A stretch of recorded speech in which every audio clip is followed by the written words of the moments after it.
What is up guys, it's your boy Solheim here, back with another Mists of Pandaria Classic video, or I guess Cataclysm video.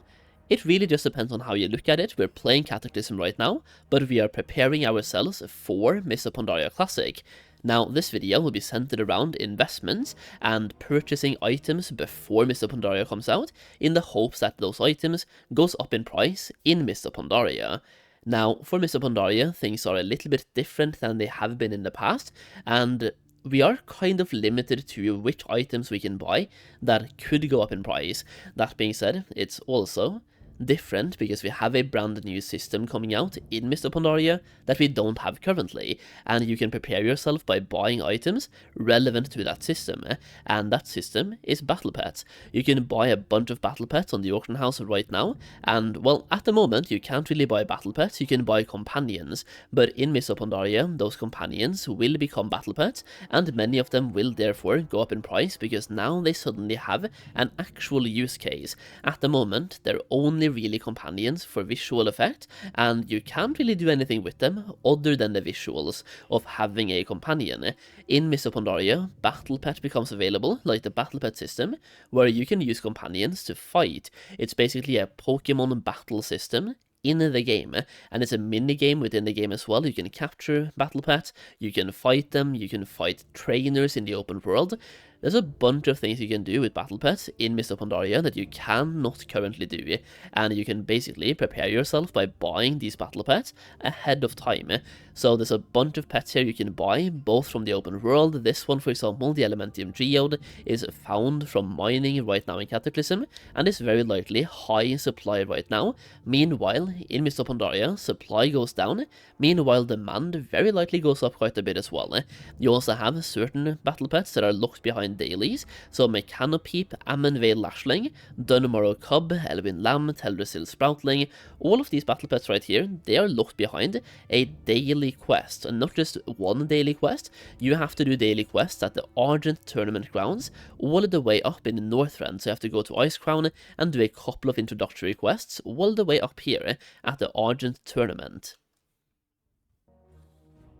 Now, in addition to that, you also have what I call pretty safe investments, and that is transmog items. So I personally have a bunch of items that are used as transmogs. So we, for example, have Skullflame Shield, we also have this one right here, the Blade of Wizardry, we have a bunch of the glorious items, like Glorious Breastplate. I mean, let me just show you what they look like at the same time here, because we are talking about transmogs.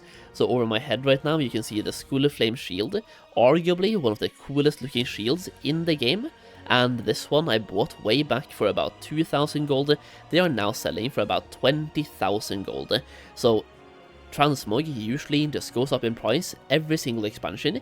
These as well, for example, this right here is a very good combination. And this sword right here, Tibius Blazing, I bought 4 of them for 10,000 gold, 20,000 gold, and 25,000 gold.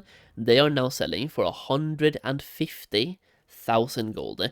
This dagger as well, really cool dagger, bought this one really cheaply. I mean, 6,000 gold, right now it's selling for 35k, not bad profit on that one.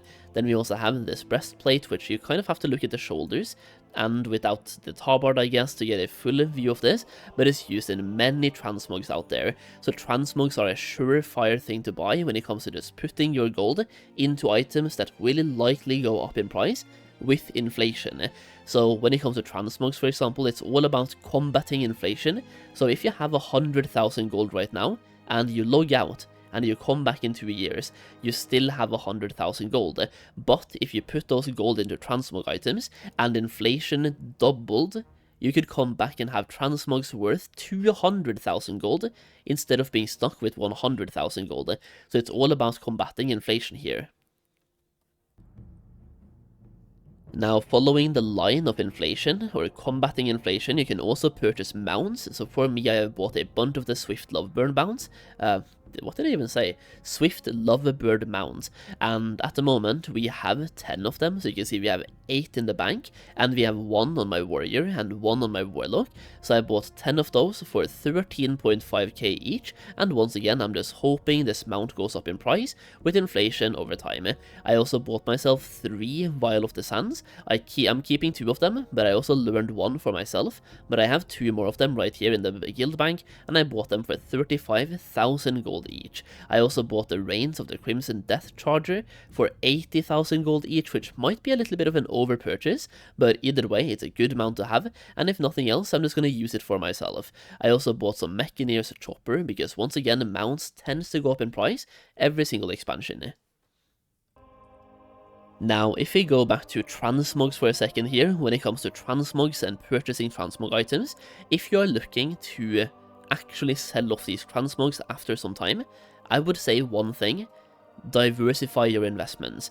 So even though you can buy chromatic swords, for example, and probably make a profit on that one, if you're gonna sell 100 chromatic swords, that will take a long time to actually offload. So instead of putting 100,000 gold into one specific transmog item, try to look up multiple transmog items and spread your gold around. This right here, for example, is a guild bank tab of mine with transmog items, and over here there's so many different items that I'm not even gonna bother counting them. We also have over here like half a tab as well, full of transmog items, and once again there's a bunch of different items here.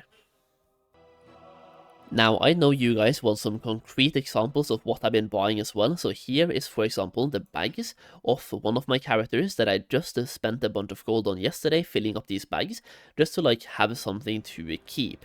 Now, don't worry about these primals, that is just me taking out space from the guild bank to put the mounts in that I just showed you guys, so they are just here for, well, storage purposes, but everything else I bought on the auction house yesterday, and I'm keeping for Mists of Pandaria.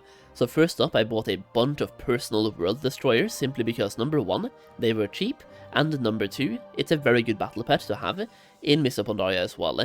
And the same thing goes for the weaponized mechanical companion, this one as well, very good battle pet, and was very cheap on the auction house. I then bought 4 breastplates, like glorious breastplates, very good transmog. Actually, I bought 5 of them, so we have 4 up here and 1 down here as well. I bought myself 2 Bloodforged breastplates. I bought a Blade of Wizardry, bought a Night Blade, bought a Stone Shield cloak. I bought an Adventurer's Pith helmet. We bought Bog Pauldrons, the Ancient Scepter of Sumin.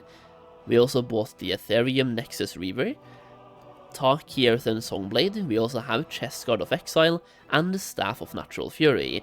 Now, going back to battle pets, we also have Elementium Geode. This is a battle pet you can currently get from mining in Cataclysm. So once again, high supply right now, way lower supply later down the line, and it's a battle pet. Then I also bought this battle pet right here, 2 of those, the Parrot Cage Hyacinth Macaw, very rare battle pet. And then we bought all of these, right, the Dunmorrow Cubs, the Mechanopeep, Ammonvale Hatchling, also the Elven Lamb. All of those are from the Ardent Tournament grounds, so those are the ones locked behind the daily quest, and you have to grind for quite a while to get these battle pets. So for these, I feel like buying them for about 4,000 gold is very cheap. So I bought pretty much all of them yesterday. As you can see right here, we have quite a few. And then I also bought some pet bomblings, because once again, it's a very good battle pet. They were 40 gold each, and once again, they were cheap and it's a good battle pet. Next up then, I also put a bunch of gold into Cataclysm volatiles, mostly volatile earth, as you can see here. I bought 10,000 volatile earth yesterday on the auction house, and I bought them for less than 2 gold each. I also bought a bunch of volatile fire, and I bought, let's see here, 1,500 of them for about 3 gold each for the volatile fire. So they're very cheap right now, they're huge, like the supply right now is massive, supply really dried down after a while, and many of these volatiles are used in crafts that will be relevant later down the line, even in Mists of Pandaria and the future expansions.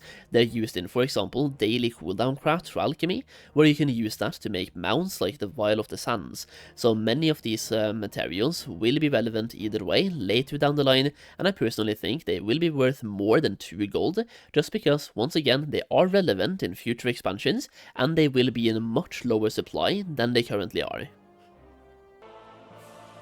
Following the exact same line of thought, I also bought a bunch of Elementium bars, and as you can see here, we bought 716 of them for about 8 gold each, or 8.1.